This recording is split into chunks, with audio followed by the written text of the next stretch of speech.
자, 오늘은 주님이 부활하신 그 날을 기뻐하고 감사하고 기념하는 부활절입니다. 자, 오늘 주님 부활의 사건 중에 있었던 한 사물을 가지고 우리가 함께 은혜를 나눴으면 좋겠습니다. 오늘은 예수님 장사 지내면서 입으셨던 세마포에 대해서 우리가 한번 살펴보고 또 묵상하며 은혜를 나눈 시간 되었으면 좋겠습니다. 세마포는 당시에 아주 값비싼 천으로 이 가난한 사람들은 입을 수 없고 아주 부유한 사람들이 사용하는 아주 최고급 천이었습니다. 제사장들이 입는 에봇을 만들 때 사용하거나 아니면 왕의 예복을 만들 때 사용하거나 아니면 부자들이 입는 옷을 만들 때 사용하는 천이 바로 이 세마포 천이었습니다. 우리나라 옛날에 아주 최고급 비단같이 그렇게 아주 중요하게 쓰였던 천이 바로 이 세마포입니다. 그런데 예수님이 어떻게 이런 값비싼 천을 수의로 사용하실 수 있었던 것입니까? 예수님 매우 가난하셨던 분이십니다.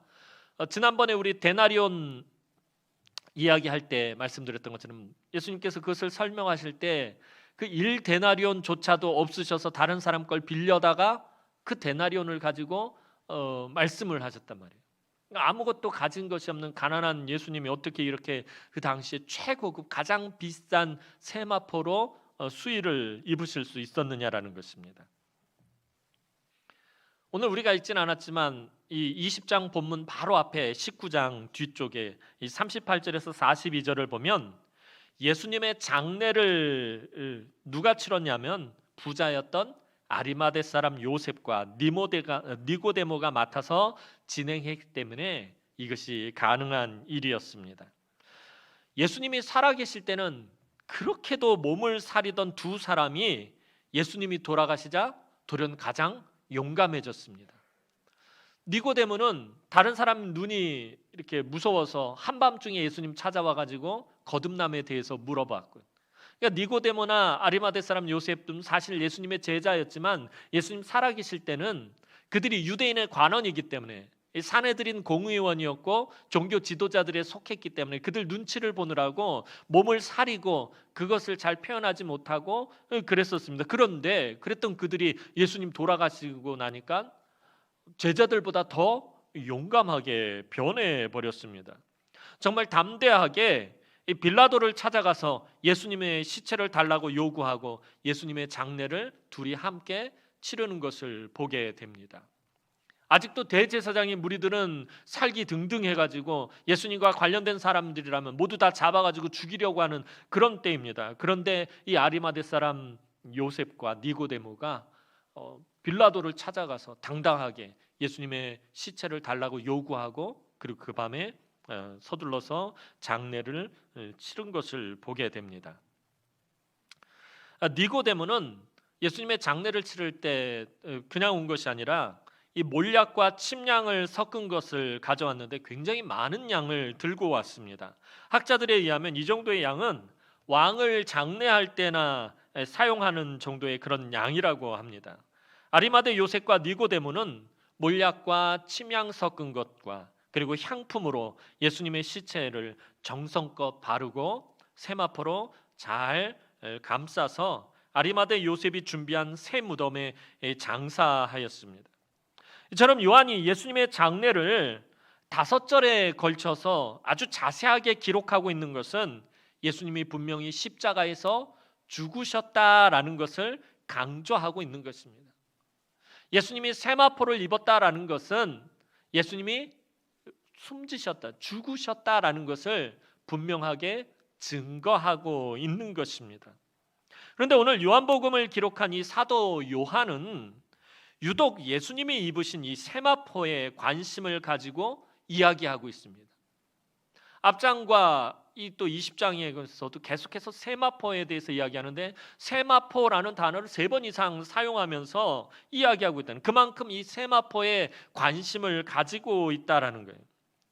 예수님이 죽으신 후에 그 몸을 쌓은 세마포는 우리 말로 하면 곧 수의입니다.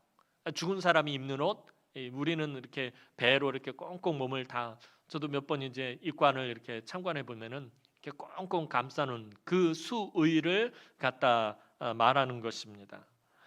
수의에 대한 이야기는 사실 그다지 유쾌한 주제는 아닙니다.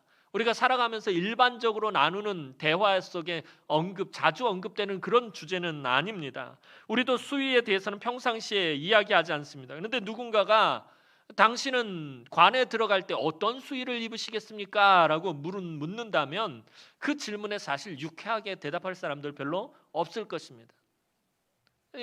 여러분들 자녀들이 어머니 저기 돌아가시면 수의 뭘로 해드릴까요? 그러면은 솔직한 얘기로 마음이 그렇게 편치 않아요. 이놈의 새끼가 나 빨리 죽으라고 지금 빌고 있는 건가? 나 지금 빨리 죽으라고 하는 건가? 그런 생각이 먼저 들 것입니다. 특히 연세 많으신 분들한테 수의 얘기하면 괜히 기분이 찜찜하고 좋지 않습니다. 평소에 생각하지 않는 부분이기 때문에 그렇습니다. 우린 평소에 죽음에 대해서 잘 생각하지 않습니다. 내가 지금 내일 당장 죽는다라고 그렇게 생각하고 살아가는 사람 없습니다. 그러니까 죽음은 별로 생각하고 싶지 않은 거고 가까이 하고 싶지 않은 것입니다. 이처럼 수의라는 것은 그다지 좋은 의미를 담고 있지 않기 때문에 우리가 별로 관심을 갖지 않는 것입니다. 왜냐하면 수의는 인생의 마지막과 인생의 끝마침 그리고 죽음을 상징하는 옷이기 때문입니다. 죽음을 상징하는 옷을 누가 좋아하겠습니까? 여러분 아무리 명품 브랜드 유럽의 아주 최고급 아주 값비싸고 정말 좋은 그런 명품 브랜드로 만들고 온갖 금은 보석을 다 달아도 수의를 입으려고 하는 사람은 없을 것입니다. 왜냐하면 수의를 입는 조건이 무엇입니까? 수의를 입으려면 목숨을 내놓아야 하기 때문이에요. 목숨 바쳐서 입는 옷이 수의입니다. 그렇기 때문에 수의를 입으려고 하지 않습니다. 수의는 죽은 다음에 입는 옷이기 때문에 여러분들 수의는 그렇게 들으면 좀 깨름직하고 좋지 않은 것입니다. 사도 요한에게도 처음에는 예수님의 수의였던 이 세마포가 그러했습니다. 그것은 가장 사랑했던 주님의 죽음을 나타내는 증거였으며 가장 비참한 비극의 상징이 바로 예수님이 입으신 세마포였습니다.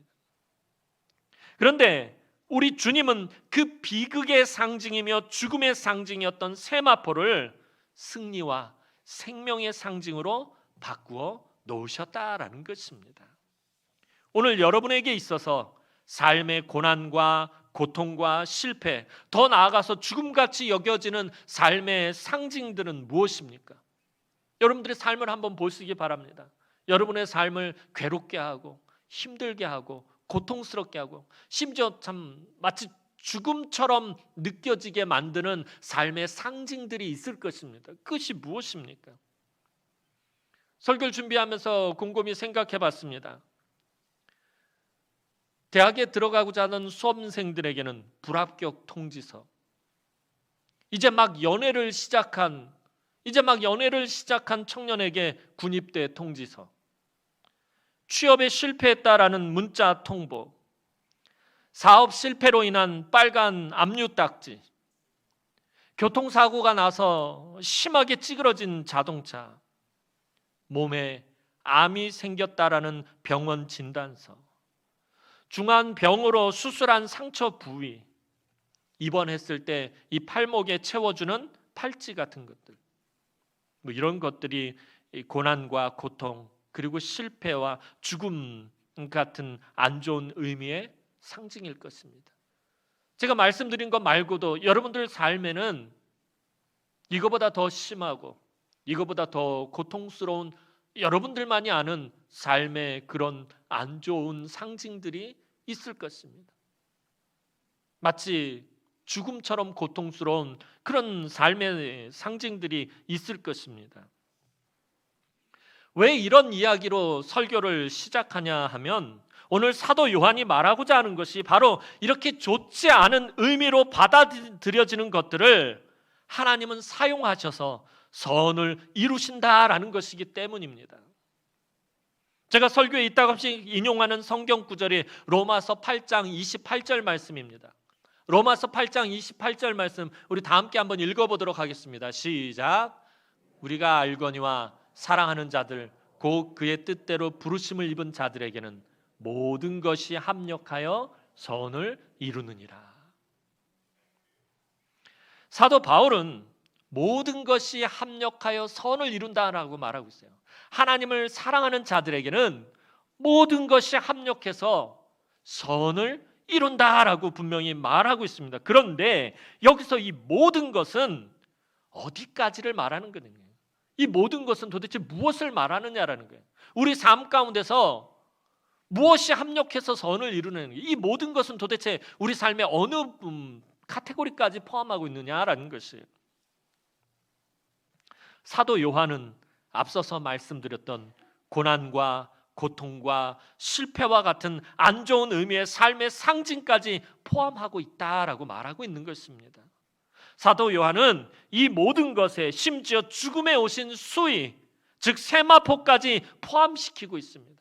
세마포까지 포함하고 있다라는 것은 이 모든 것에 죽음까지도 포함하고 있다라는 거예요. 죽음을 상징하고 있는 그 세마포까지도 하나님은 선으로 바꾸신다라는 것입니다.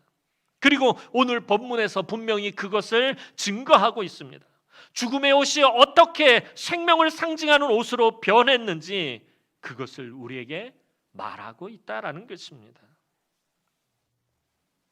사도 요한은 형이었던 야고보와 그리고 친구였던 베드로 그리고 그 동생 안드레와 함께 3년 전에 예수님을 따르겠노라라고 다짐하며 그들의 인생에서 가장 많이 잡은 물고기와 그 물고기를 잡았던 배와 그물을 냅다 버리며 결의에 찬 모습으로 예수님을 따랐습니다. 요한은 불과 일주일 전만 하더라도 예루살렘 군중들이 종려나무 가지를 흔들면서 호산나를 높이 외치며 예수님을 마치 왕처럼 맞이하는 그 군중들의 환호 속에서 밝은 앞날을 예상하고 있었습니다. 마치 꽃길만 걸을 것이라고 생각하고 있었어요. 와, 이 많은 사람들이 우리 예수님을 왕으로 인정하고 있구나, 왕처럼 받아들이고 있구나. 그렇다면 우리 예수님이 정말 위대한 나라를 세울, 하나님 나라를 세울 것이고 나도 거기서 크게 뭘 하나 해야지. 아마 그런 가슴 커지는 그런 포부, 그런 기대를 갖게 되었을 거예요. 평소에도 예수님에게 가지고 있었던 그 기대치가 이 종려주일 때 확 더 올라갔을 것입니다. 그런데 그렇게 환호하던 사람들은 며칠이 되지 않아 예수님을 십자가에 못 박으라고 악에 바쳐서 소리를 질러댔습니다. 그리고 그날 예수님은 십자가에서 죽으셨고 그 밤에 장사되었습니다. 단순히 예수님만 죽고 예수님만 장사된 것이 아닙니다. 그날 요한의 꿈과 기대는 예수님과 함께 장사되었습니다. 꽃길만 걸을 것 같았던 그의 생각도 예수님과 함께 장사되었어요. 예수님의 몸을 꽁꽁 감싼 그 세마포는 요한의 꿈과 기대마저도 다 감싸 버렸습니다. 그런데 요한은 금요일의 그 죽음이, 그 죽음의 비극이 주일의 승리와 생명으로 변한다라는 것을 전혀 알지 못하고 있었습니다. 주님을 장사 지낸 지 3일 뒤 주일날 이른 아침에 아직 해가 뜨기도 전에 막달라 마리아가 헐레벌떡 달려와서 숨도 제대로 고르지 못하고 급한 소식을 베드로와 요한에게 전합니다. 오늘 본문 2절 말씀 보도록 하겠습니다. 오늘 본문 2절 말씀입니다. 시작.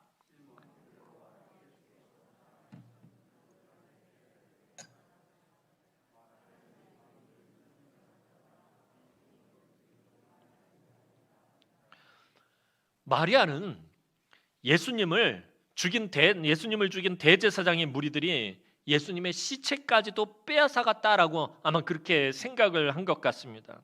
그리고 그 사실을 베드로와 요한에게 정신없이 달려가서 알렸습니다. 그러자 베드로와 요한도 지체하지 않고 예수님의 무덤으로 달려갑니다. 요한이 베드로보다 달리기를 조금 더 잘했습니다. 요한이 먼저 무덤에 도착하여 무덤의 현장을 살펴봅니다. 그리고 무덤 안을 살펴본 이 요한이 어리둥절합니다. 5절 말씀 보도록 하겠습니다. 5절 말씀입니다. 시작.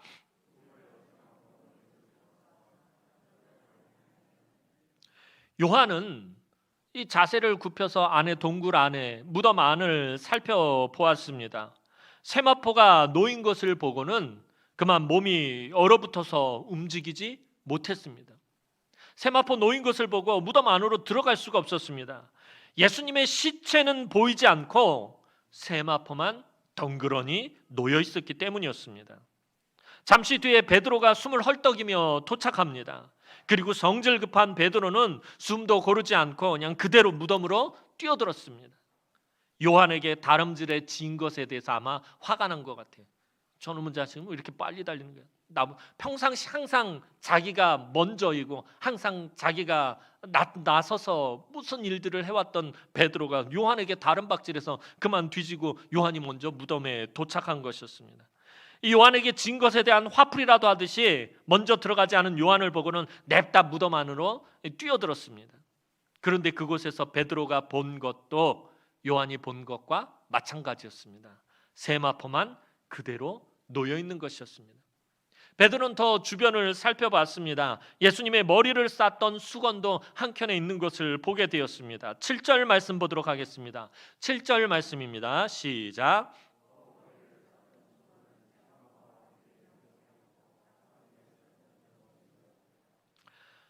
수건이 어떻게 놓여 있었느냐 하면 7절 말씀에는 쌌던 대로 놓여 있었다라고 말하고 있습니다. 원전의 의미는 동그랗게 말려 있었다라는 것입니다. 수건이 그냥 얼굴을 이렇게 덮어 놓고 그게 나중에 그냥 그 무덤 바닥에 이렇게 평평하게 있었던 것이 아니라 수건을 이렇게 예수님의 얼굴을 동그랗게 말았다라는 거예요. 그래서 수건이 예수님의 얼굴을 전체를 다 감고 있었다라는 것입니다. 얼굴에 돌려가며 말아놓은 모양 그대로 있었다라고 사도 요한은 오늘 말하고 있어요. 사도 요한은 되게 꼼꼼한 사람입니다. 그래서 그 무덤 안에 있는 것들을 다 꼼꼼히 살펴보고 세마포와 예수님의 얼굴을 감쌌던 그 수건이 어떤 모양으로 있었는지까지 살펴보고 기록해 놓고 있었던 것입니다. 위치만 달랐지 세마포도 마찬가지였습니다. 예수님의 몸을 감싼 그 모양 그대로 놓여 있었다는 거예요. 예수님을 감싸고 있었던 그 틀 그대로 그곳에 놓여 있었다라는 것입니다. 아까 말씀드린 것처럼 예수님의 몸은 모략과 침향 섞은 것과 향품을 아주 듬뿍 바르고 세마포로 감싸 놓았습니다. 왕의 장례에나 쓸 정도의 그 향품을 가져다가 예수님의 온몸을 다 그 향품으로 바르고 그 다음에 세마포로 꽁꽁 감싸 놓았다라는 거예요. 그런데 이렇게 해놓고 3일 정도 지나면 이 향품이 마르고 굳어버린다고 하네요. 이게 그냥 처음에 발랐던 상태 그대로 촉촉한 상태로 그대로 있는 것이 아니라 3일 정도 지나면 이 향품, 이 몰약 이런 것들이 다 말라버리고 그대로 굳어버린다라고 합니다. 그래서 요한복음 11장을 보면 예수님이 죽은 지 나흘 된 나사로를 살리셨을 때 그의 몸에서 굳어버린 베옷과 수건을 풀어주라고 말씀하시는 것을 보게 돼요.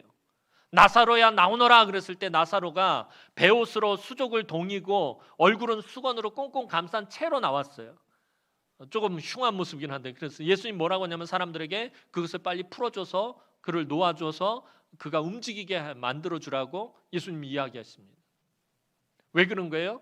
이미 나흘이 됐다는 얘기는 그의 몸에 발라놨던 그 모든 것들이 다 말라가지고 굳어있다는 거예요. 그러니까 사람이 그것을 풀어주지 않으면 헤쳐나올 수가 없는 그런 상황이었다라는 것입니다. 그러니까 베드로와 요한이 무덤에서 본 것은 예수님의 몸을 감쌌던 모양 그대로의 굳어버린 세마포와 예수님의 머리 모양 그대로 굳어버린 수건을 거기서 발견했다라는 것입니다. 세마포와 수건이 그냥 그대로 바닥에 이렇게 넓적하게 놓여 있었던 것이 아니라 얼굴을 덮었던 수건은 얼굴 모양 그대로, 몸을 감쌌던 세마포는 그 예수님의 몸 틀 그대로 그 자리에 놓여 있었다라는 것입니다. 요한과 베드로가 목격한 것은 바로 그것이었습니다. 존 스토트라는 신학자는 이것을 보고 뭐라고 설명하고 있냐면 나비가 벗어버리고 나온 번데기와 같았다라고 그렇게 말하고 있습니다. 부활하신 예수님은 나중에 제자들이 문을 꼭꼭 걸어 잠그고 있던 방에도 나타나셨습니다. 그래서 어떻게 나타나셨다고 제가 전에 말씀드렸죠? 예수님이 벽을 통과하신 거예요. 문을 그냥 통과하신 거예요. 이미 부활하신 예수님은 초월적인 몸을 가지신 거예요. 시간과 공간에 구애받지 않는 그런 몸을 지니시게 된 것입니다. 그와 같이 세마포와 수건을 통과해서 몸이 빠져나왔다라는 것입니다. 제 생각에는 아마도 평소에 유머러스 하셨던 예수님이 무덤을 찾아올 제자들에게 부활의 흔적을 일부러 이렇게 남기신 것 아닌가 싶습니다.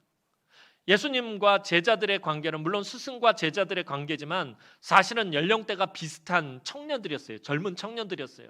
예전에 말씀드린 것처럼 그 마지막 만찬이라는 명화 그림을 보면은 가운데 예수님 계시고 좌우에 그 예수님 제자들 보면 막 수염이 이렇게 난 노인들로 그려지고 있는데 아니에요. 이 당시에 예수님과 그 제자들은 30대 초반에 다 파릇파릇한 청년들이었다는 거예요. 예수님과 제자들이 얼마나 친밀감이 있었는지 몰라요. 늘 식탁 교제하면서 깔깔깔깔 웃으면서 그 갈릴리의 진한 사투리를 사용해 가면서 얼마나 재미있게 지냈는지 몰라요. 예수님 비유들을 살펴보세요. 예수님이 얼마나 재미있게 말씀을 가르치는지 보세요. 예수님 평상시도 재미나신 분이셨어요. 유쾌하신 분이셨어요. 그 제자들과 늘 즐겁게 재미있게 사역을 하셨던 분입니다. 그 주님이 이제 당신의 무덤에 찾아올 제자들에게 부활의 흔적을 일부러 이렇게 남기신 것 같다라는 거예요. 이 녀석들, 이 세마포와 수건을 보면 어떤 표정을 지을까?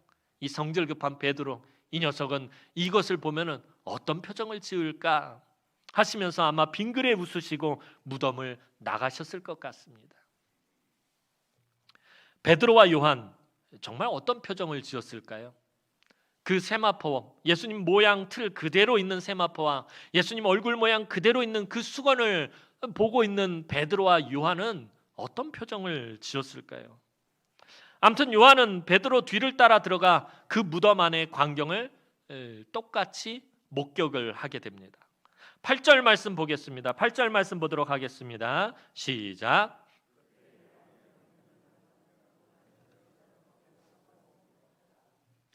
자, 먼저 도착은 했지만 들어가지 못하고 있었던 요한이 베드로가 들어가서 그 안을 이렇게 살피는 것을 보고 이제 뒤따라 들어갑니다. 뒤따라 들어가서 그 안에 있는 광경들을 똑같이 목격하게 되고 거기 있는 것을 믿게 됩니다. 근데 요한이 여기서 믿었다라는 것은 예수님의 부활을 믿었다라는 것을 말하는 것이 아닙니다. 뒤에 보면 읽지 않았지만 뒤에 9절을 보면 예수님이 죽은 자 가운데서 다시 살아나실 것이라는 말씀을 아직 알지 못했다라고 기록하고 있는 것으로 보아 마리아가 말한 대로 예수님의 시체가 사라져 버렸다라는 사실에 대해 믿었다라는 것입니다. 아무도 손을 대지 않았는데 그 모양 그대로 있다라는 얘기는 누가 손을 대지 않았다라는 거예요. 아무도 손을 대지 않았는데 누가 와서 예수님의 시체를 가져가지 않았는데 예수님의 시체는 없고 세마포와 수건이 예수님을 감쌌던 모양 그대로 있다라는 그 사실을 믿었다라는 것입니다. 먼 훗날 요한이 이 요한복음서를 기록하며 아마도 이 날을 회상하면서 야, 우리 주님은 죽음에서 부활하시는 그 영광의 아침을 이렇게 재미있게 유쾌하게 연출하시는구나. 역시 우리 주님이야 하며 빙긋이 웃었을 것입니다. 아마 사도 요한이 살아가면서 이 날을 두고두고 생각하면서 예수님 참 그날 짓궂게 그렇게 하고 가셨어라고 생각을 하면서 아마 이 복음서를 기록하지 않았을까 싶습니다. 처음에는 요한에게도 그 세마포가 그냥 죽음의 옷이었어요. 비극을 상징하는 옷이었어요. 생각하고 싶지도 않은 그런 안 좋은 의미의 옷이었습니다. 요한의 꿈과 비전까지도 모두 둘둘 감싸버렸던 실패와 절망을 상징하는 옷이었습니다. 하지만 이제 요한은 그 죽음의 옷에서 생명을 보고 있게 되었습니다. 주님은 고통과 죽음을 상징하는 세마포와 같은 슬픈 옷을 사용하셔서 오늘 예수 믿는 우리 모두의 삶을 변화시키셨다라는 것입니다. 아무도 가까이 하고 싶지 않고 생각하고 싶지도 않았던 죽음을 상징하는 그 수위를 가지고 예수님은 생명의 역사를 일으키시면서 오늘 저와 여러분들의 삶을 변화시키셨다라는 것입니다. 사실 주님은 당신의 삶에서 이런 힌트들을 이미 아주 많이 보여주셨습니다. 너무나도 보잘것없는 것을 통해서 당신의 사랑과 능력을 나타내셨습니다.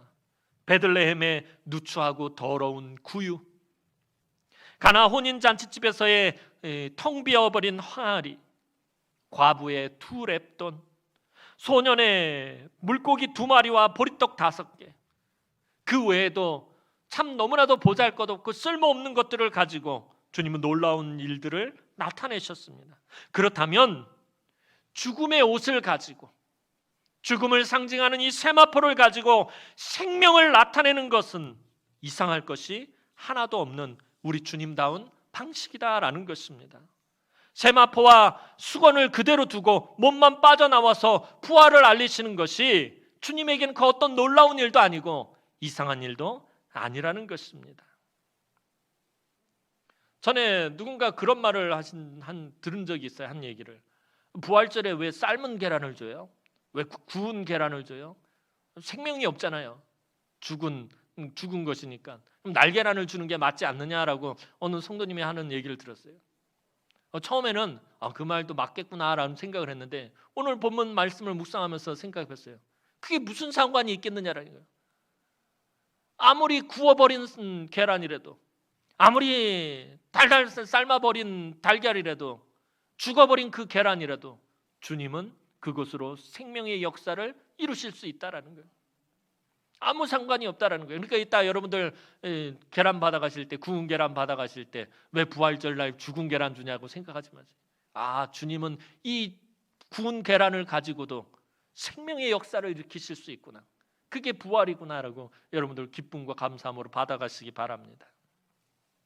자, 그렇다면 이제 요한이 오늘 우리들에게 말하고자 하는 것은 앞에서 여러분에게 물었던 것처럼 여러분에게 있어서 삶의 고난과 고통과 더 나아가서 죽음같이 여겨지는 그런 삶의 죽음의 상징들을 가지고 우리 주님이 승리와 생명과 영광의 일로 변화시키지 못하시겠느냐라는 것입니다.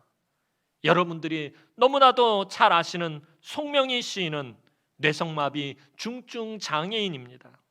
그녀는 태어나서 10살이 되어서야 간신히 숟가락을 손에 쥐어볼 수 있었다고 합니다. 몸도 제대로 못 가누고요, 말도 제대로 못하고요, 고개조차 돌리는 것도 힘들어하고요. 그녀의 몸은 사람이라고 말할 수 없을 정도로 뒤틀어져 있었습니다. 그런데도 그녀의 입에서는 어떤 찬양이 나옵니까? 나 남이 가진 지식 없지만, 나 남이 가진 건강 없지만, 나 남이 가진 것 없지만 공평하신 하나님이 나 남이 없는 것 같게 하셨네라고 찬양하고 있다라는 거예요. 너무나도 놀라운 찬양 아닙니까? 연필도 제대로 쥐지 못하면서 공평하신 하나님을 찬양합니다. 말도 제대로 못하면서 하나님을 아름답다라고 찬양을 합니다. 주님은 그녀의 연약한 몸을 통해서도 하나님의 영광을 나타내신다는 것입니다. 사랑하는 성도 여러분, 하나님을 사랑하는 자들에게는 모든 것이 합력하여 선을 이루신다라는 사도 바울의 말씀을 다시 한번 기억하시기 바랍니다. 오늘 예수님의 무덤에서 요한이 본 것이 무엇입니까? 바로 그것을 본 것입니다. 요한은 예수님을 너무나도 사랑한 제자였습니다. 비록 오늘 본문에서는 아직 예수님의 부활을 알지 못했지만 그는 여전히 예수님을 사랑하고 있었습니다.